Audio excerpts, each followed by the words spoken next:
So Colossians chapter 1, beginning in verse 19, the Bible says this: "For it was the Father's good pleasure for all the fullness to dwell in him, and through him to reconcile all things to himself, having made peace through the blood of his cross.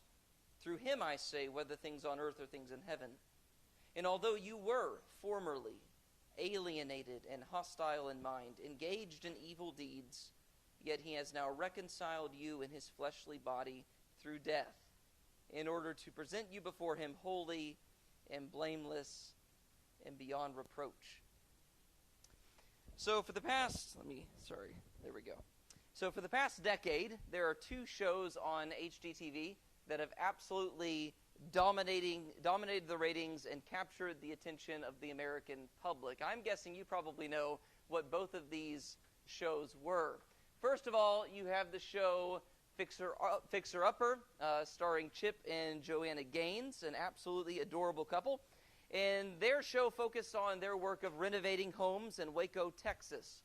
And one of the big underlying themes of the show was their desire to reinvigorate the community of Waco itself. And they saw their restoration of fixer-upper homes as a restoration of their community. And so everybody for many years loved watching Chip and Joanna work. I'm sure you enjoyed watching Chip and Joanna work. Fast on their heels came Aaron and Ben Napier with the show Hometown. Maybe less people watched that. Who watched Hometown? Am I totally okay? Not as many people. No? Didn't like it that much? Was it okay? Just seen some episode. Okay. But the cool thing about their show is it follows much the same plot, and it bears many of the same themes. It's their goal to renovate homes in Laurel, Mississippi, in the hope that they're ultimately going to breathe new life into their entire community. Their work is a work of restoration, not just of homes, but of their community.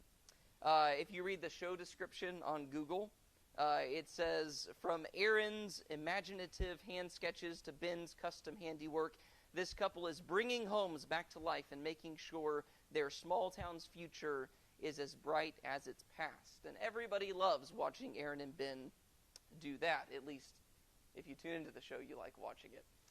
But there's something, if you notice, there's a reason why these two kinds of shows are popular, right?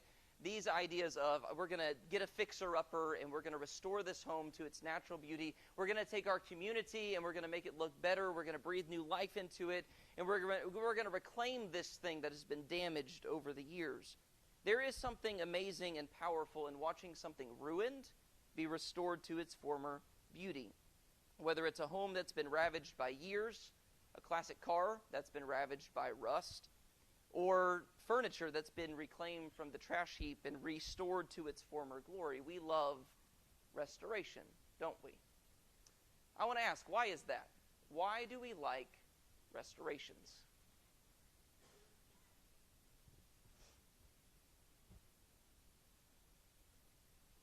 Yes, sir.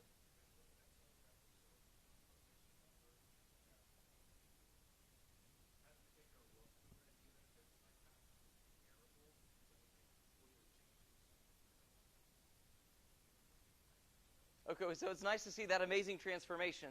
In many ways, a transformation you can't even imagine. Remember, at the beginning and end of the show, they show you, or the end of the show, they always show you, here's the before, here's the after, and it's really hard to imagine like it got from this to this. It's really amazing. Yes, sir, Carrie. Okay, so to recapture the usefulness of something, like restoring a classic car or something like that.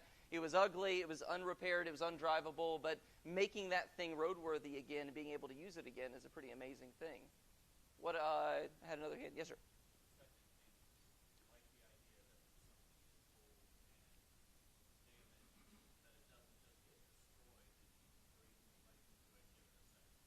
Yeah, why do we like that so much?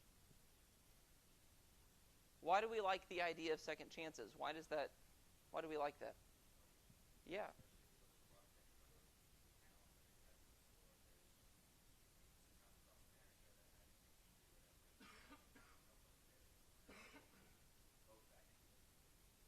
Yeah.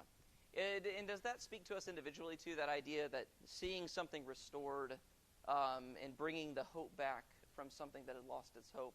Does that encourage you individually? You're going to say something different. Okay. I asked the question, and Ethan's like, no, that's not right. That's not right. What were you going to say? I was going to say on we like to see something how it's supposed to be. So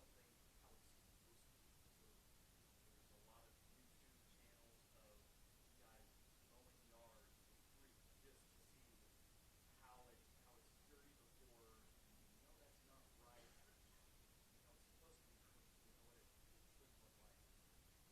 Like a quick change to the restoration. There's something ingrained in us that this isn't right. Love to see things. Yeah, I think that's true. And I think you can see in all of these answers how this relates to spiritual things, right? In fact, what you're talking about, how we see something that isn't what it ought to be, and we love watching it become what it should be. That's the gospel. That's what we're living right now. That's what we are, that God made us to be something, and yet we aren't what we should be. We've been ruined and torn up, and we've been made dingy and disgusting, and because of Jesus, we've become the thing that we should be. We've been restored. And you see glimpses of this in Jesus' ministry. This is what you see in his miracles many times, this emphasis on restoration. Matthew 12:13, then he said to the man, stretch out your hand. He stretched it out, and it was restored to normal like the other. You see his work is a work of restoration. Matthew 15:31, so the crowd marveled as they saw the mute speaking, the crippled restored, and the lame walking, and the blind seeing, and they glorified the God of Israel. That's what people love to see. Here's a guy who can't walk. Here's a guy whose body doesn't work the way that it's supposed to work. But what does Jesus do? He makes it what it should be. And that's what we see in Mark 8 and verse 25. Then again, he laid his hands on his eyes, and he looked intently and was restored and began to see everything clearly. And all of these signs, of course, are meant to point to the fact that Jesus' work was to restore not just our bodies, but our souls. His life was about our spiritual restoration. That's why we read Colossians 1. Remember what it says in verse 21. And although you were formerly alienated and hostile in mind, engaged in evil deeds, yet he has now reconciled you in his fleshly body through death, in order, this is the restoration part, to present you before him holy and blameless and beyond reproach. The work of Jesus in us is a work of reclamation, a work of restoration. And I think that's why our study this quarter matters so much. Because long before Jesus ever walked the earth, the people of Judah engaged in a great restoration project. It was the original restoration movement. And so you may not know this history, but if you look into the Old Testament, we don't have a lot of time to go into it, but we'll cover it briefly here. You know that the people of Judah in 605 BC, if you look at 2 Kings 24:10 through 16, they were attacked by the nation of Babylon, and God allowed this attack to happen to them because they engaged in idolatry. They drifted so far from him. And so God sends Babylon to them to destroy them. And in this attack, they carry away 10,000 captives. Then, in 595 BC, there's another attack where they're besieged by the Babylonian army, and there's more damage and destruction that comes from that, until finally we have a third attack in 586 BC, where Jerusalem is absolutely leveled, even to the point where Solomon's temple, the center of the nation's worship, the center of all their religious practice, was destroyed and torn down. And so by 586 BC, these people are pitifully broken. The walls of Jerusalem are torn down. The gates are burned with fire. The temple has been obliterated. Tens of thousands of Jews have been exiled to Babylon. And only the poorest of the poor are left in the land to tend it. And so for the next 50 years, that's how things remain.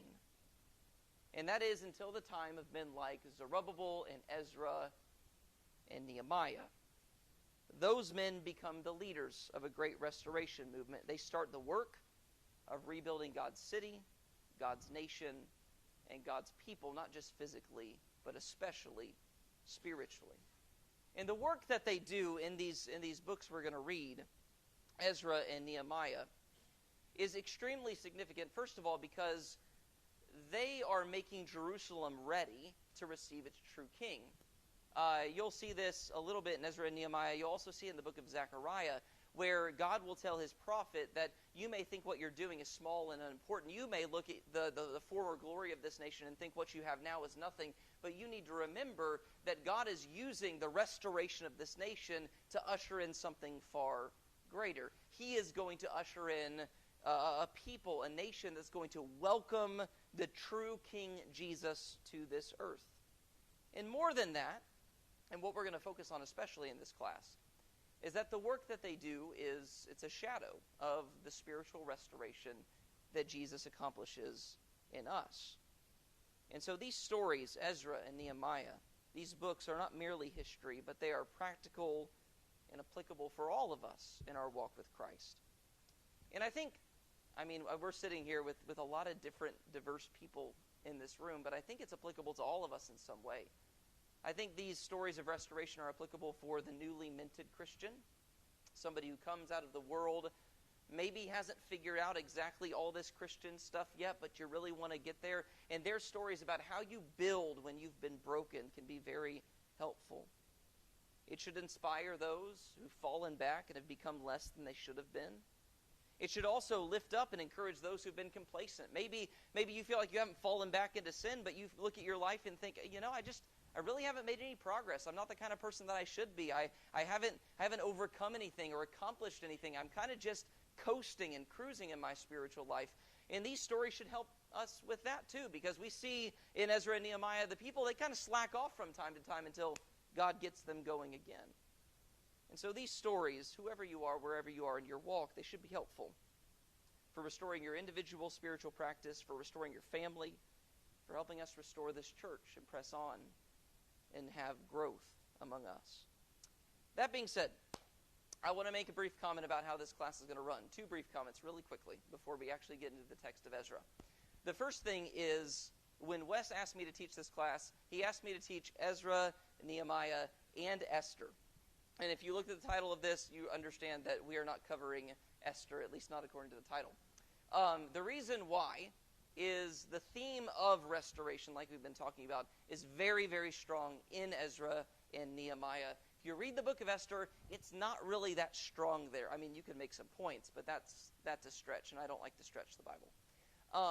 So what we're going to do is we're going to cover Ezra and Nehemiah. We're going to talk about restoration, and then when we get to the end of the class, maybe the last 2, 3, or 4 classes, we will cover Esther, but we'll talk about that through a different thematic lens, if that's okay with you. The other thing I want to point out is that I have asked Brother Ethan to kind of be my TA in this class. So I wanted to give him an opportunity to be a more active participant than a regular class member. And so Ethan has all of my notes. He is going to be, I'm going to ask him certain questions. Why are you shaking your head at me? Those notes. There we go. Yeah, impossible to comprehend. So I do want you to see Ethan as another teacher in this class, and somebody who can help out, maybe teach a class or 2 along the way. But he'll be taking on that kind of role as we go through these books together. That being said, let's go to the book of Ezra and let's start digging into this story of restoration. The book of Ezra begins with an amazing proclamation from Cyrus, king of Persia. And I'd like to read that with you. Ezra 1, verses 1 through 4. It says this: Now in the first year of Cyrus, king of Persia, in order to fulfill the word of the Lord by the mouth of Jeremiah, the Lord stirred up the spirit of Cyrus, king of Persia, so that he sent a proclamation throughout all his kingdom and put it in writing, saying, Thus says Cyrus, king of Persia, the Lord, the God of heaven, has given me all the kingdoms of the earth, and he has appointed me to build him a house in Jerusalem, which is in Judah. Whoever there is among you, of all his people, may his God be with him. Let him go up to Jerusalem, which is in Judah, and rebuild the house of the Lord, the God of Israel. He is the God who is in Jerusalem. Every survivor, at whatever place he may live, let the men of that place support him with silver and gold, with goods and cattle, together with a freewill offering for the house of God, which is in Judah. And so we see that the book begins by telling us these people have been in captivity for 70 years, and they went from being in captivity to the Babylonians, and then the Babylonians were conquered by the Persians, and so now the Persians, with their king Cyrus, are in charge of all these exiles, and there's this proclamation from the king. It's time to go home. It's time to rebuild. Y'all go back and rebuild the temple of the Lord. Ethan, I want to ask you, when you read that, what stands out to you?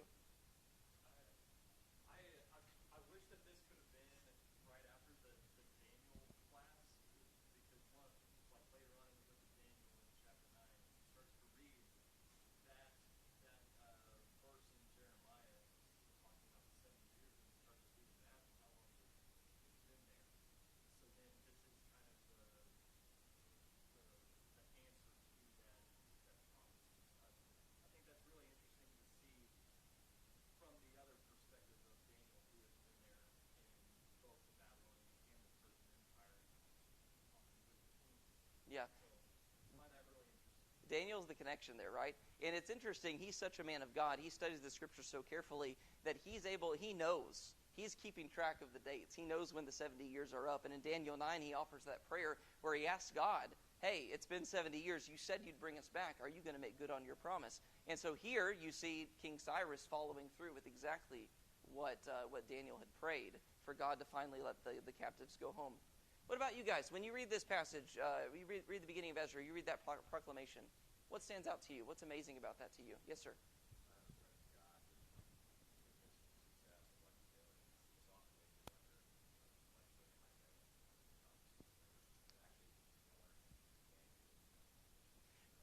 So, yeah, I was going to talk about that a little bit later, but you have this interesting language that we're going to dig into in a second of the Lord stirred the spirit of Cyrus, or roused his spirit. And the question is, well, how did he rouse the spirit? And it's possible, actually probably likely, that the way he roused his spirit was, well, here's this really important Jewish guy named Daniel who's been praying for the exiles to come home. And he's likely having conversations with Cyrus. And so I can imagine Daniel coming up to King Cyrus and saying, hey, by the way, it's time for us to go home. What are you going to do about that? It's possible that that's how that turned out. I can't prove that, but it is a possibility. So you see something interesting there, that Cyrus is crediting God. That also speaks to the idea that I think we don't often appreciate, that the Jews weren't the only ones who knew about God or served God in the Old Testament. They were given their specific law, and they were given their specific promise that through them all the families on the earth would be blessed, they would have their nation, and Jesus would come through their seed. But there are lots of other instances where God is dealing with other peoples in many different ways. Balaam's an example. He's a bad example of that, but Balaam's an example of that. God is talking to all kinds of different people, and Cyrus is no different than that. Just because you're not a Jew doesn't mean you don't have responsibilities to God, and doesn't mean God hasn't told you what he wants from you. Yes, sir.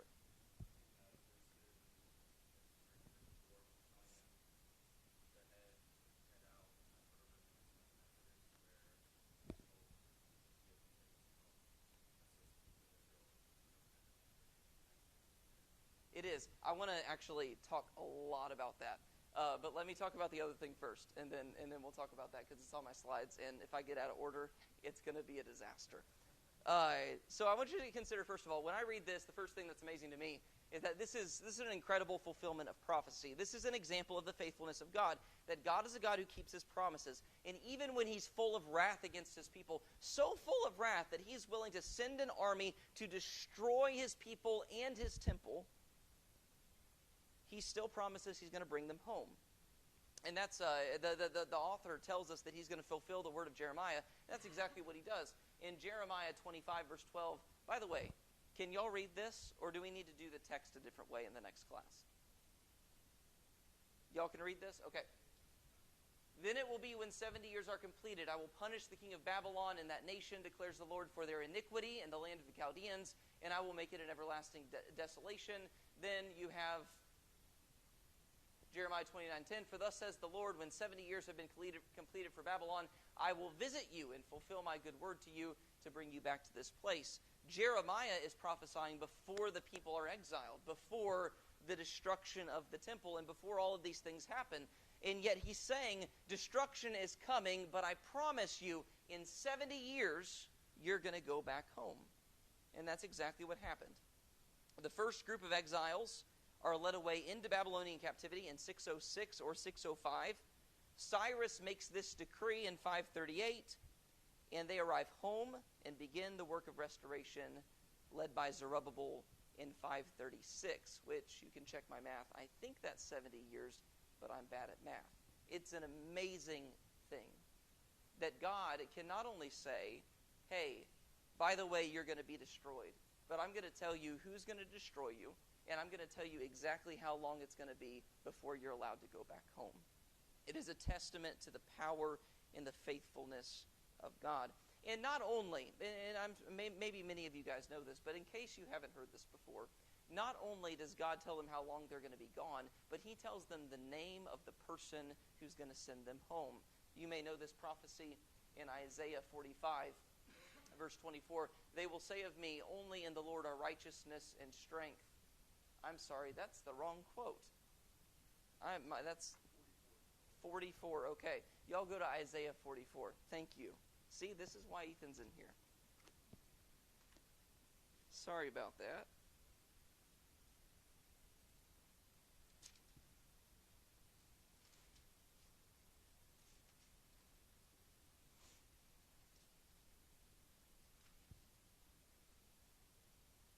Is 44 right, Carrie? Verse 28. Look at you guys. And I'm supposed to be teaching you. All right. There you go. There you go. Isaiah 44 and verse 27. It is I who says to the depths of the sea be dried up, and I will make your rivers cry. It is I who says of Cyrus, he is my shepherd, and he will perform all my desire. And he declares of Jerusalem, she will be built, and of the temple, your foundation will be laid. And so I want you to understand that 200 years ahead of time, God calls his shot. My people are going to be led into captivity, but 70 years later, a man named Cyrus is going to shepherd them home. That is a remarkable testament to the faithfulness and to the power of God. I want to ask you, take this out of the realm of Old Testament-y Ezra and Nehemiah and Esther stuff. How does that help you in your day-to-day life? Watching God fulfill his promises like that. Yes, sir. Yeah.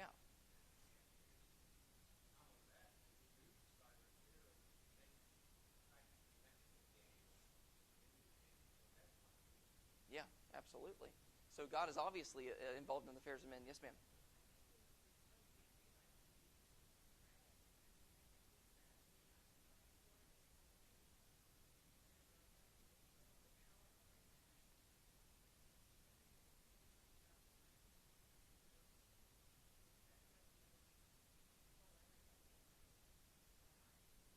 Yeah. Do you think sometimes we ask for too little of God because we don't really appreciate how much power he has? I do not have time for this, but if you want a really cool example of this, let me talk to you about John 11 after class, because there's a great example of this when it comes to the resurrection of Lazarus. Yes, sir.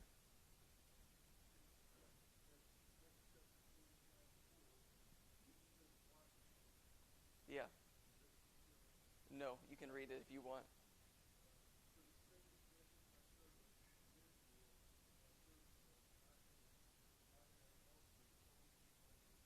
Yeah.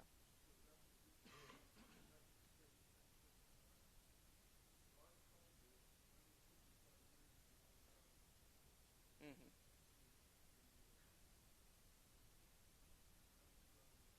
Yeah. Calls him by his name. Absolutely. But I do want you to see that this does say something about how God is powerful and he's involved in the affairs of men. You know, anybody worried about what's going on in the world right now? Anybody worried about politics and stuff like that? I mean, at the end of the day, if we're serving a God who has the power to move nations and people and men and powers this way, what do we really have to fear so long as we entrust our lives to his care? I think that's a really powerful thing to consider. Yes, sir.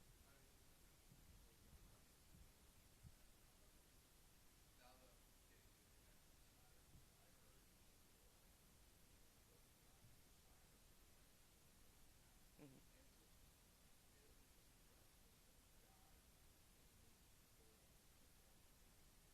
Yeah, There's a text in 2 Timothy that talks about how we will either be used as vessels of honor or vessels of dishonor. And I like that idea because it shows us, look, God is going to use your life one way or another. He's either going to use it as a vessel of glory or he's going to use your life as a cautionary tale, right? But whatever you do, God's going to use your life for his glory. I think it's a really powerful thing. Morgan, you were going to say something? Yeah, the Isaiah 41:45 passage is what I wondered. But what that shows me is the power of God's word. And I just felt like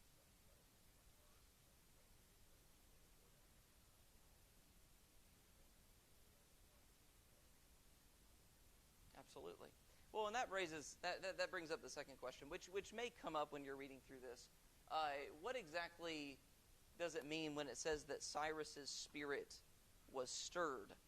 It's a little unclear exactly what that phrase means. There are two main schools of thought when it comes to that. There are first, some people believe that God spoke directly to Cyrus, that he heard the voice of God, and it commanded him to make this proclamation. And that's not too far-fetched. We see other examples of this throughout the text. We know, if you read the book of Daniel, that God spoke to Babylonian kings. And we know that God spoke to Balaam. And we know God spoke to many other people throughout the course of the Old Testament. And so it's not improbable that God literally did come in a vision or a dream to Cyrus to tell him what he needed to do. And by that, his spirit was roused or stirred. But it's also very likely, as we talked about before, that his spirit was stirred because somebody showed him the prophecy. And he looks at this prophecy that's 200 years old. He sees his title in it, and he realizes this is talking about me. And he's moved by the power and the faithfulness of God. And it could be the message of God that stirs him to move and to act. Now, I do want to say this because I think it's very important. Regardless of what happens with Cyrus, whether he is moved by the text that he reads, or whether he is moved because God spoke to him or communicated to him in some way, it's important to point out that we should not expect to get that kind of communication from God ourselves. I want you to consider what's written in Hebrews chapter 1. Hebrews chapter 1 says this: God, after he spoke long ago to the fathers and the prophets in many portions and in many ways. Pause right there, okay? He's talking about what happens maybe with Cyrus there. Also, what happens with Abraham and Elijah and Elisha and all those people who spoke for God and got visions and dreamed dreams, or even Samuel when he's a little boy and he hears God whispering to him and he's not quite sure what's happening. He thinks it's Eli, but he finds out it's God. All those different ways that God speaks and communicates in the Old Testament, that's what he's talking about here. God did speak in many portions and in many ways in the Old Testament, but in these last days, that's our days, he has spoken to us in his Son, whom he appointed heir of all things, through whom also he made the world. And so I think it's important that the Scripture tells us very clearly, if you're going to get a message from God in our time on this side of the cross, you should not expect it to be a whisper in your ear. You should expect that God will speak to us through his sons, through his prophets and apostles that his Son sent. And that's a very, very important thing to understand. Just because he might have stirred the spirit of Cyrus in that way, the Bible tells us he's not going to stir our spirit in that way. And I think that's an important thing to realize. Because here's the point. If you are going to be stirred up or roused in your spirit to restore some broken part of your life, you should not sit back on your bed and wait for God to give you a dream to know what you ought to do. If you want to be roused to restoration, what do? You open up the Word of God and you hear what his Spirit has told us through his Son and through his apostles. Read about the perfect standard that Jesus sets and see how that's incongruous with your life, and that'll stir you up. Read about all the promises that he's made to us, about how he's coming back and how he expects to find us when he does, and that will stir you up. Don't wait for a whisper in your ear. Read the Word of God, and that will rouse your spirit. Now, to Matt's point, one of the other cool things about this is that when they leave Persia, they leave with gifts. And of course, like Matt said, that reminds us of the Exodus, doesn't it? In Exodus 12. Whoops, there we go. Exodus 12, this probably is too small. In verse 33, the Egyptians urged the people to send them out of the land in haste, for they said, "We will all be dead." So the people took their dough before it was leavened with their kneading bowls bound up in the clothes on their shoulders. Now the sons of Israel had done according to the word of Moses, for they had requested of the Egyptians articles of silver and articles of gold and clothing, and the Lord had given the people favor in the sight of the Egyptians, so that they let them have their requests. Thus they plundered the Egyptians. And so when God's people first leave captivity, they leave with gifts. They plundered the people that held them captive. And God does exactly the same thing here as they leave slavery and exile once again. They don't just leave, but they leave with gifts. They leave with blessings. Yes, ma'am.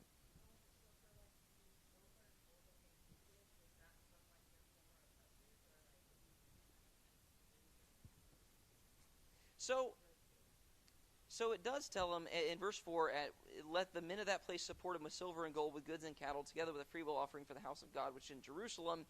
So it seems to me like there's no distinction. I don't think that's just returning the stuff I took before. I think that's, hey, somebody's living next to me, and I'm supposed to support them, so I'm going to support them. It does say later that they're going to bring out, in verse 7, the articles of the house of the Lord, which Nebuchadnezzar had carried away and put in the house of his gods. Cyrus, king of Persia, had brought them out of the hands of Mithredath, the treasurer, and he counted them out to Sheshbazzar, the prince of Judah. And so you see, I think, both things. Not only are they returning the valuables that they had been stolen from the people in the first place when they plundered them, but they're getting extra gifts on top of that. Now, what does that teach you about God? The idea that these people went into captivity for their sin and their idolatry and their rebellion against God, and God lets them free after 70 years, and when he does, he doesn't just let them free. He sends them home with gifts. What's that say about God?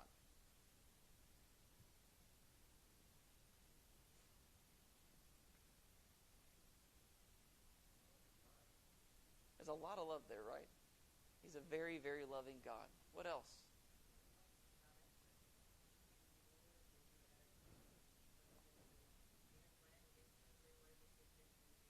Yeah. Yeah, even when they're in exile, right? He's with them and watching over them. And when they come home from exile that they totally deserved, he's still with them.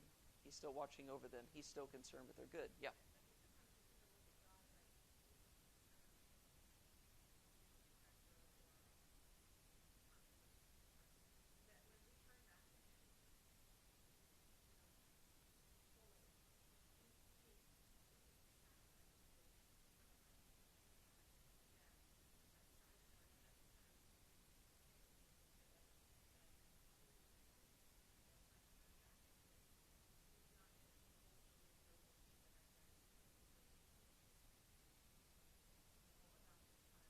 That's right. That's right. He is not still sore over their rebellion, like you and I probably would be if somebody did that to us. Um, he truly wants what's best for them. He doesn't look at them and say, hey, well, look, you deserve to go into captivity, so I'll let you home, but you're going to have to figure out everything else from your own point there. He doesn't just take them out. He makes them rich because he truly wants what's best for them. He truly cares about them. Yes, ma'am.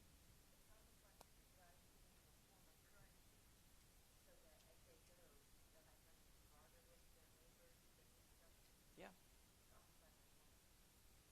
Well, and that's the other important point about this. Why do they have gifts, and why do they have gold, and why do they have all this good stuff? It's because he's sending them home not just for them to go home, but for them to do something for him. Yeah, to rebuild his temple, to rebuild his walls, to truly restore the city. And so that gives us a good point. God gives us gifts, but he expects us to use those gifts for his glory, and that's why he does that. Yes, sir.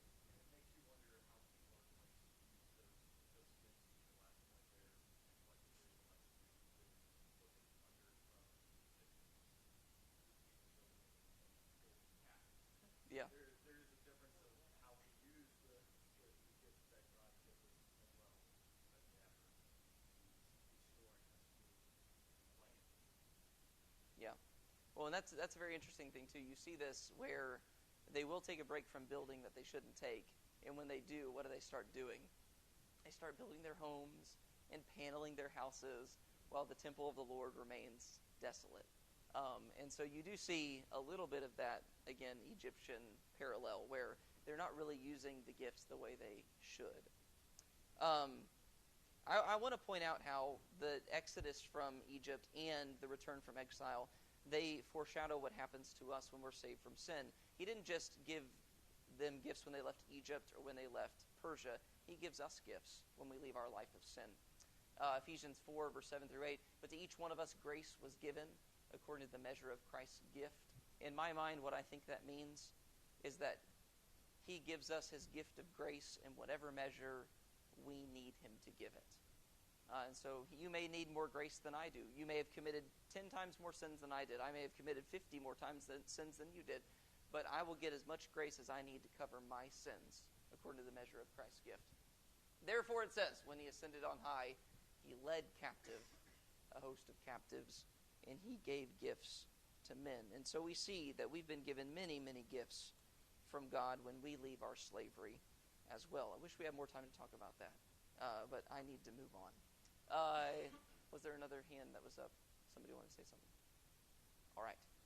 Let's go ahead. I want to point this out really quickly. When you read this proclamation again, I want you to ask yourself, who's called to leave? In verse 3, whoever there is among you of all his people, may his God be with him. Let him go up to Jerusalem, which is in Judah, and rebuild the house of the Lord, the God of Israel. He is the God who is in Jerusalem. Verse 4, every survivor, at whatever place he may live, let the men of that place support him with silver and gold, with goods and cattle, together with a freewill offering for the house of God, which is in Jerusalem. So the question is, who is called to leave Persia? Everyone, every survivor, right? So I guess that's the stipulation. If you survived captivity, I'm calling you to go home and rebuild the temple. Now the interesting thing is, every survivor is called to leave Persia, but not everyone heeds that call. That's what we see. Read with me in verse 5. Then the heads of the fathers' households of Judah and Benjamin and the priests and the Levites arose, even everyone whose spirit God had stirred. By the way, pause. Stirred there is the same word as is used for the stirring of the spirit of Cyrus. And so the idea that they're stirred by the word of the Lord is probably the better interpretation, because both of these people are stirred by the Spirit of the Lord. Everyone whose spirit God had stirred to go up and rebuild the house of the Lord, which is in Jerusalem, all those about them encouraged them with articles of gold, or silver, with gold, with goods, with cattle, and with valuables aside from all that was given as a freewill offering. Also King Cyrus brought out the articles of the house of the Lord, which Nebuchadnezzar had carried away from Jerusalem and put in the house of his gods. And so we see that everyone is called to leave, but many stay behind. And I'm kind of curious when I read through that. What do you think about that? What are we supposed to do with that information? How are we supposed to feel about those Jews who didn't leave when they were called to leave, but chose to stay behind? What do we think about that? Oh, there you go. Was it wrong for them to stay?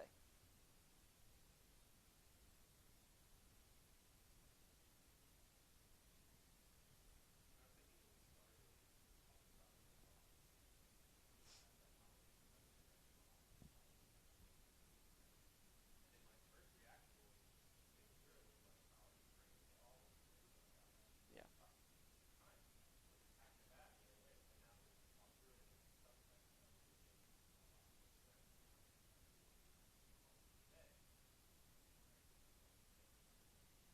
Yeah.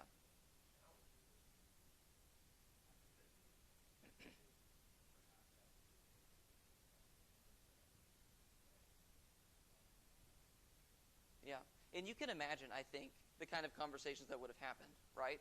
Should we go home or should we stay? And the kind of reasons and justifications that they might give. And it might look a lot like the kind of conversations we have today when something is very clear in the biblical text, but somebody isn't quite ready to get on board with that yet, and we start making excuses and justifications and reasons for why I shouldn't fulfill this edict of God. And so I got to tell you, I don't feel very good about them staying.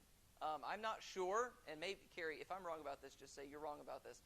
I'm not sure I'm going to stand up and say every single one of them is sinning. I feel a little weird about that, because then you have people like Daniel, who's probably alive at this time, who didn't go back. Of course, how old was he at this time, Morgan? Like 137. And so maybe you understand a little bit more why Daniel doesn't go back, but for the younger families, you start to wonder about that. Yes, sir? Yes. Yes, yes, that's exactly right. So you have to feel a little bit bad. The interesting thing about this is you don't feel great about them staying, first of all, because this is the fulfillment of a prophecy that they should have been waiting for. Daniel was looking for this. Daniel, I think if he wasn't on a walker, probably would have been very excited to go home. And there's something interesting. Those who do stay, they struggle to remain separate. This is why we have the story of Esther and Mordecai, right? Remember, Esther's a Jew, but do people know she's a Jew? No, she covers it up. She hides it. In fact, in some ways, they're kind of acting like Persians. And so you see that cultural influence seeping in because they do stay. And not only that, but this is going to make another salvation necessary for them. Because they stay, guess what's going to have to happen in the book of Esther? God's going to have to save them again. And this was their opportunity to rebuild and prepare for the Messiah. They should want to be a part of this, and yet they still stay. So what should we learn from that? What does that have to do with our own personal restoration? Thinking about this, some people are excited to go home, and they do, and other people stay. What do we learn from that? Yes, sir. I was going to say one last thing on the last one was that there were some people that could not find their linen and they were listed as defiled. So maybe they couldn't find their linen and they were like, well, why even go back if we're going to be listed as defiled? Okay. Outside. So maybe that's why. Maybe that's why they. I don't know. Very good. Or genealogical problems, maybe. Here's what I do want to say. This is something that's applicable to us. First of all, don't be discouraged in your work of restoration when you see other people who aren't restoring when they should. There are tens of thousands of people who go back, and they aren't discouraged by the fact that not everybody goes with them. They know their work is important, and so they're going to do it even if people don't giddy up like they should and when they should. And the other point to make about that is don't give up on them. Be patient with them because, look, this is the first wave that's going to come back, but there are other waves that are coming. In fact, maybe your first step in your own restoration is the thing that's going to open the door for other people to come back eventually too. Don't be discouraged when people don't follow you. In fact, maybe they will follow you. You just have to be a little bit patient with them. Really quickly, before we're done, this is the main point I want you to take away from this. Our main takeaway from the first chapter is that God is the one who jumpstarts restoration. God is the one who gets this whole process moving. He's the one who sees his people in captivity. He's the one who stirs the spirit of Cyrus. He's the one who makes it possible for them to go home. And so understand that when you begin your work of restoration in your own life, in your home, in your family, God is the one who's going to jumpstart that. God is going to use his power, if you're willing to work with him, to restore what needs to be restored in your life. So trust in his incredible power in that work of restoration. All right. Thanks for coming to class.